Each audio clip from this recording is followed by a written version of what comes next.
can I just say one thing firstly? I love the name Eat Sleep Boxing Repeat. Welcome back to ESBR Boxing's YouTube channel. Delighted to be joined by Elliot Grigg. We are in preview mode for one of the biggest fights of the year, one of the biggest fights of the century, perhaps. Canelo Alvarez, Terence Crawford, Allegiant Stadium, Las Vegas, September 13th.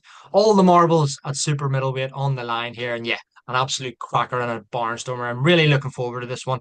As Talking Heads once said in their hit song, once in a lifetime, that's what this fight is labeled. And I cannot wait. I simply cannot wait. So yeah, couple of talking points we want to discuss, Elliot, throughout the next 8 or 9 minutes or so. But first and foremost, I'll come to you and ask for your thoughts, predictions, and kind of how you see this fight playing out between Canelo and Crawford.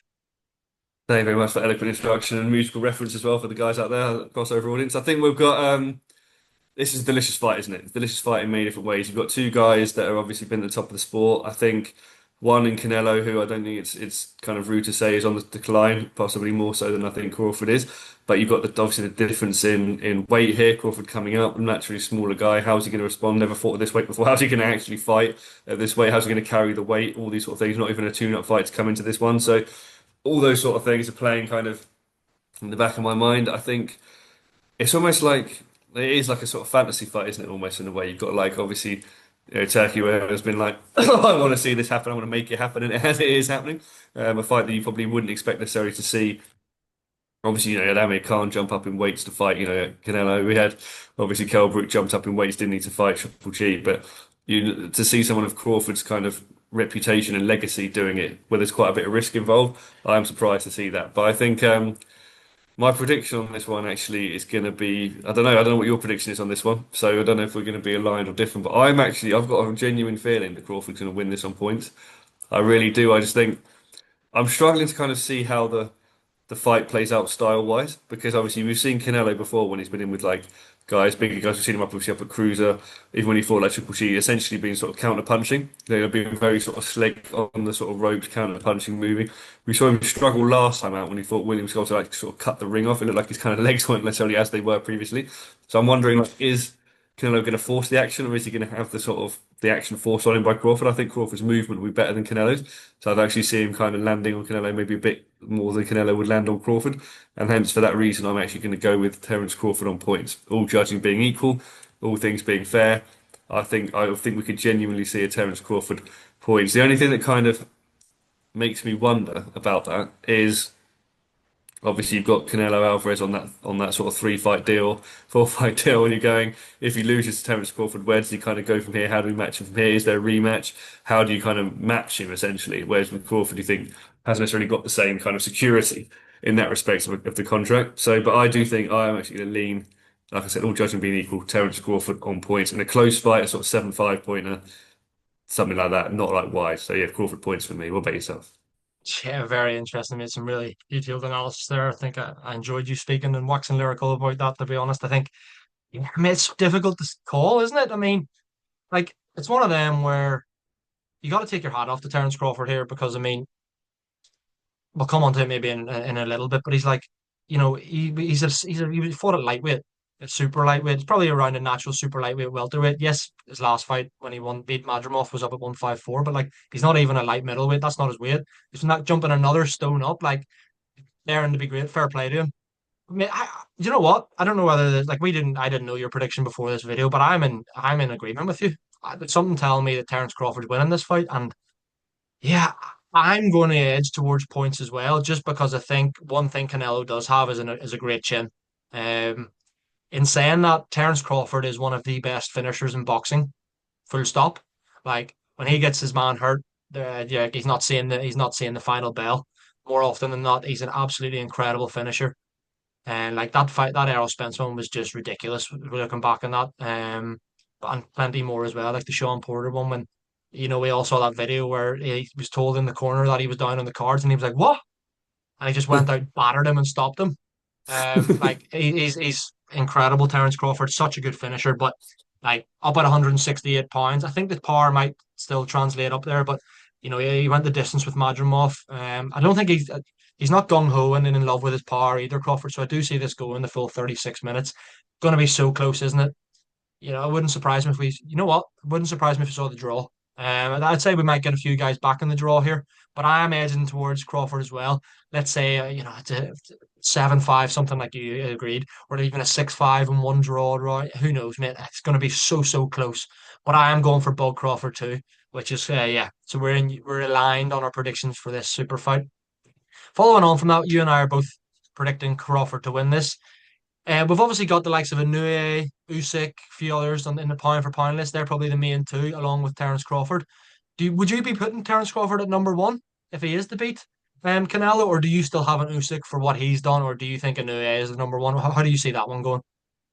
That's a brutal question. I think like obviously those three are the sort of undisputed number three at the top at the top of the rankings at the moment. For me, it's a weird one with Terence Crawford because you look at Terence Crawford undefeated, obviously, 41 victories, but he's almost had like two or three careers rolled into a kind of into his sort of record, depending obviously different weights he's fought. And I kind of feel like in some ways he's been kind of let down a little bit by the kind of the fighters that he's fought from the kind of Amir Khan level onwards. Like Amir Khan, Kell Brook obviously kind of being finished. Sean Porter was could be an all right win to be fair, but then Spence Jr. I thought wasn't necessarily the fight that everyone expected it to be because obviously Spence had the car crash. I think Spence's the same fighter really going to that he could have been pre the sort of crash and the problems that he'd had.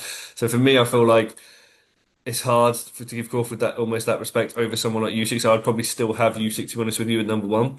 It depends on how dominant he is, though. I also feel like Canelo's kind of lost a bit, to be honest, from where he was as well. So I think it was a good time for Crawford to get him here, rather than sort of a peak Canelo. But I do think I still obviously have those three. And if someone was to turn around and argue that it was Crawford, stylistically, I think Crawford's fantastic. So if you're sitting there going like aesthetically, like, do I prefer watching Crawford box than Usyk? I could agree with people that want to say that. I personally, for me, are going to have Usyk as number one still, even though he's obviously coming to the sort of end of his career, I think as well. But for me, it'd be Usyk and then possibly Crawford after this if he were to beat Canelo. Yeah, fair play. I mean, it's something we could talk about for hours on end, and like all boxing fans will have a different that top three. I think most people would agree with the top three, but have it in all sorts of different orders, and you can kind of make a case for them all, to be honest. I think right now I have Usyk at number one. I did have Crawford at number one at one point, just depending on like timings and stuff. But right now I've got Usyk at one, Inoue at two, and Crawford at three. But I will say, if Crawford beats Canelo, straight to number one for me. He is straight to number one for me, no doubt about it. Just because like, what would that be? A fifth weight division he's won a world title in, maybe a fourth. But it's like up at super middleweight. The guy's just not a super middleweight. He's a wee small guy.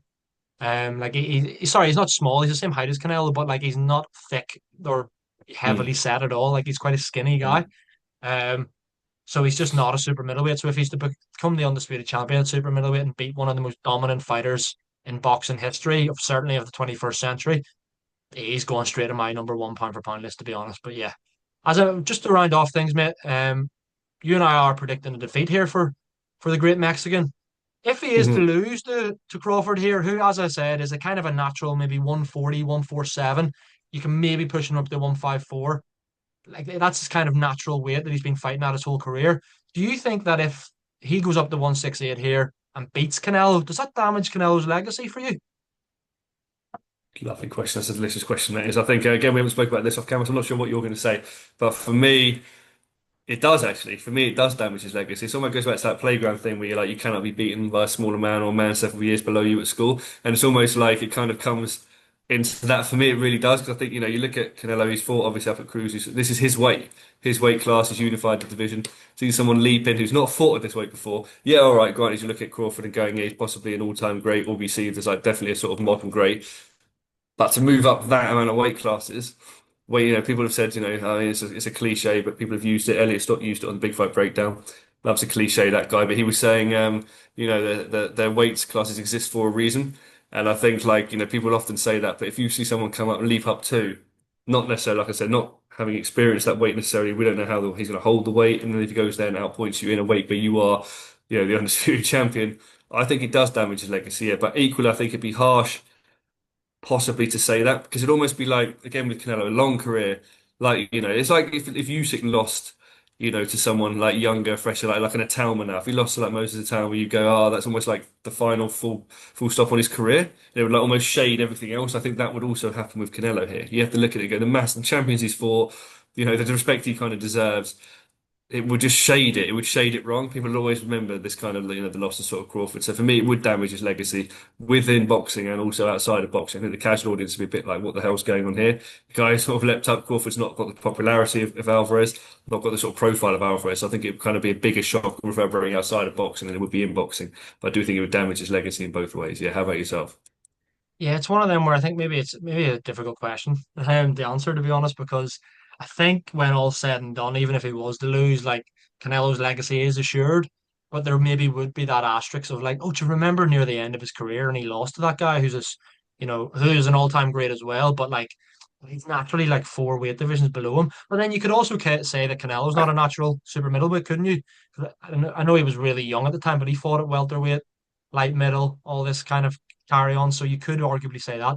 I would agree with you and say it maybe would taint it, but I do still believe his legacy is assured, to be perfectly honest, mate. And like Terence Crawford, maybe not doesn't have the stardom that is that his skill set deserves and his achievements in the ring deserve, to be honest. He's not a superstar, is he?